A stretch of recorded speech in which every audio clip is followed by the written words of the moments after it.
जो शाकाहारी प्राणी होते हैं वे जब पानी पीते हैं तो पानी से होठ को सटा करके पानी पीते हैं। गाय पानी पीती है, बैल पानी पीता है, घोड़ा पानी पीता है, आदमी पानी पीता है, पानी में होठ को सटा देता है तब पीता है। लेकिन बिल्ली पानी पीती है, कुत्ता पानी पीता है, बाघ सिंह का बच्चा या बाघ सिंह पानी पीता है तो जीभ से चाट चाट करके पीता है। जो शाकाहारी प्राणी होते हैं उसके शरीर से पसीना निकलता है, और जो मांसाहारी प्राणी होते हैं उसके शरीर से पसीना नहीं निकलता। आप दौड़ करके आइए, कुत्ता को दौड़ करके लाइए, घोड़े को दौड़ा करके लाइए, आप देखेंगे कि आपका शरीर पसीना से लथपथ हो गया है, आपका घोड़ा भी पसीना से लथपथ हो गया है। लेकिन कुत्ता जो दौड़ करके आया उसका शरीर पसीना से लथपथ नहीं होगा, वो जीभ निकालेगा, उसकी जीभ से टप टप टप टप करके पानी चुएगा।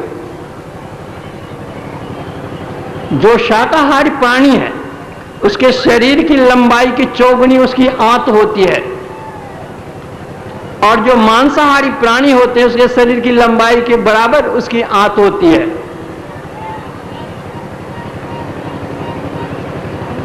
ये सब विविध बातें हैं, और बातों को अभी जाने दीजिए, समय बेसी नहीं है।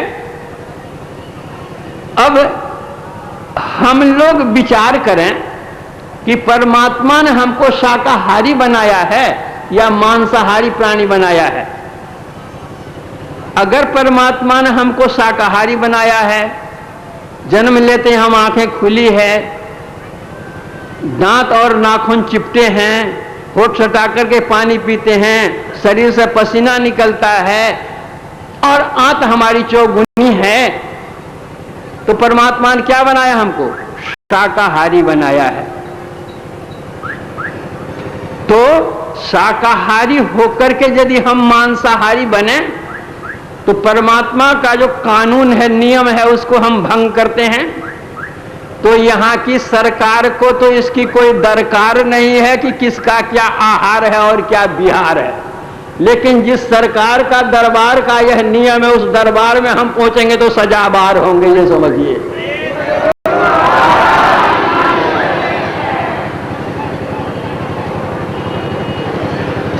आज मांस, मछली और अंडा पर रिसर्च हुआ है।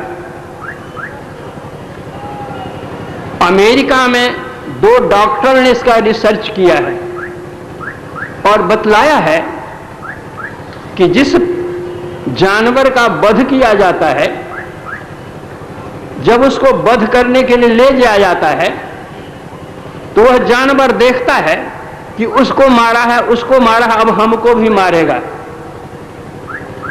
तो हमको मारेगा तो उसके मन में क्रोध होता है कि हमारा मारने वाला शत्रु है, और फिर उसके मन में यह होता है कि अब तो हम गए। तो क्रोध उत्पन्न होता है और करुणा उत्पन्न होती है। इस क्रोध और करुणा के सम्मिश्रण से उसके रक्त में जो यूरिक एसिड रहता है वह यूरिक एसिड मांस में मिल जाता है। जानवर को काटने के बाद रक्त तो निकल जाता है और वह यूरिक एसिड मांस में होने के कारण उस मांस के खाने वाले को विविध प्रकार के रोग होते हैं। इस रिसर्च में अमेरिका के 2 डॉक्टर को 35 लाख पुरस्कार से पुरस्कृत किया गया है। अक्टूबर महीने में हमारे पास जो हमारे शिष्य अमेरिका में रहते हैं वे आए थे, उनकी पत्नी साथ में थी, उनके बच्चे साथ में थे। वे कहते थे कि अमेरिका में 40% से अधिक लोग शाकाहारी हो गए।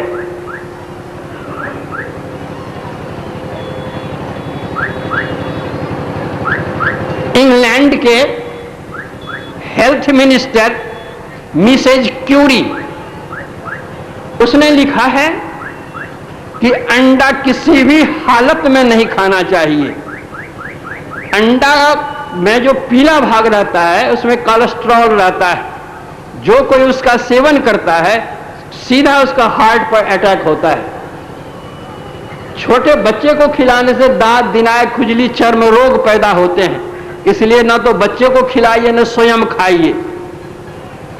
आज इंग्लैंड में 70% अंडे की बिक्री बंद हो गई है। तो अब बतलाइए कि परमात्मा ने हमको किस लिए भेजा और क्या हम कर रहे हैं। और मछली के लिए तो क्या कहना है। हे भगवान,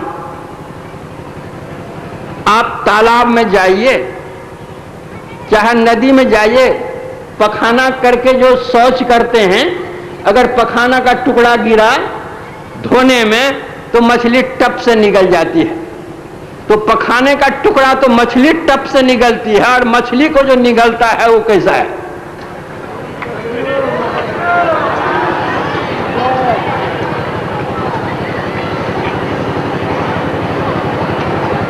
बीमार है, कैंसर हो गया है, टीबी बीमारी हो गई है, मर गया है, उसकी लाश बहती चली जा रही है और मछली नोच करके खाती है।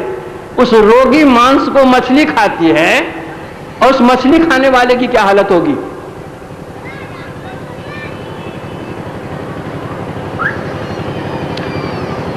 अंग्रेजों का जमाना था। पूर्णिया जिला में बनमनखी एक रेलवे जंक्शन स्टेशन है।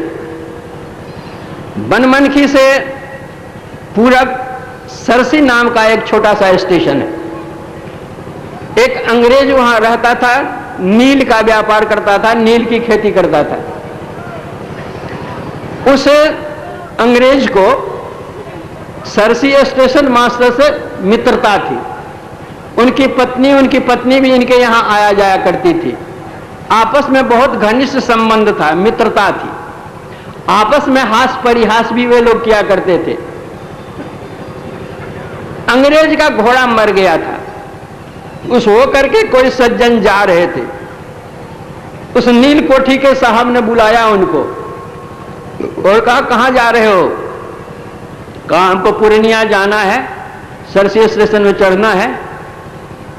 कहा, देखो स्टेशन मास्टर से कह देना कि मेरा घोड़ा मर गया है, वो ले जाएगा खाने के लिए। तो सज्जन ने कहा कि स्टेशन मास्टर हम पर बिगड़ जाएंगे, कैसे हम कहेंगे। उन्होंने कहा, नहीं बिगड़ेंगे, मेरा नाम तुम बतलाना कि नील कोठी के साहब ने कहा कि उनका घोड़ा मर गया है, ले जाए खाने के लिए, और जो जवाब दे सो हम आकर कहना। वो टिकट कटाने के लिए गया और स्टेशन मास्टर को कहा कि हम आ रहे थे, तो नील कोठी के साहब ने कहा कि उनका घोड़ा मर गया है, सो आपको खाने के लिए। तो आपस में हास परिहास होता ही था। तो स्टेशन मास्टर हंसते हुए कहते हैं कि साहब पागल हो गया है, आदमी कहीं घोड़ा खाता है। जब वो पूर्णिया से लौट करके आया, फिर उसी होकर के जा रहा था, तो फिर गया मिलने के लिए वो अंग्रेज साहब से। अंग्रेज साहब पूछते, कौन स्टेशन मास्टर ने क्या कहा। तो कहा, स्टेशन मास्टर ने कहा कि साहब पागल हो गया है, आदमी कहीं घोड़ा खाता है। तो साहब ने कहा कि मास्टर साहब को तो हम घोड़ा खिला करके छोड़ेंगे। घोड़ा मर गया था, वो नदी वहां पर थी, उसी किनारे में फेंकवा दिया था। मछलियां सब आती थी, नोच नोच करके खाती थी। गोढ़ी को भेजकर जाल से छनवा करके मछलियां मंगा लिया और स्टेशन मास्टर के पास भिजवा दिया। स्टेशन मास्टर मछली खाते ही थे। बहुत तो खुशी हुई उसको कि हमारे मित्र के यहां से मछलियां आई है, खूब प्रेम से खाया। जब संध्या समय हुआ, अंग्रेज चले वहां से टहलने के लिए, आए स्टेशन मास्टर के पास कि क्या मक्खी मारता है, बैठ कर चलो टहलने के लिए। तो दोनों मित्र चले टहलने के लिए। रास्ते में कहते हैं कि अच्छा बताओ, मेरा घोड़ा जो मर गया तुम खाया कि नहीं खाया। बोले, आप पागल हुए हैं, आदमी कहीं घोड़ा खाता है। बोले, तुम तो मेरा घोड़ा खाया, कदम नहीं खाया है। ठीक ही आप पागल हो गए थे। वो आदमी जो कह रहा था मुझको, तब तो विश्वास नहीं हुआ, लेकिन आपके कहने से मालूम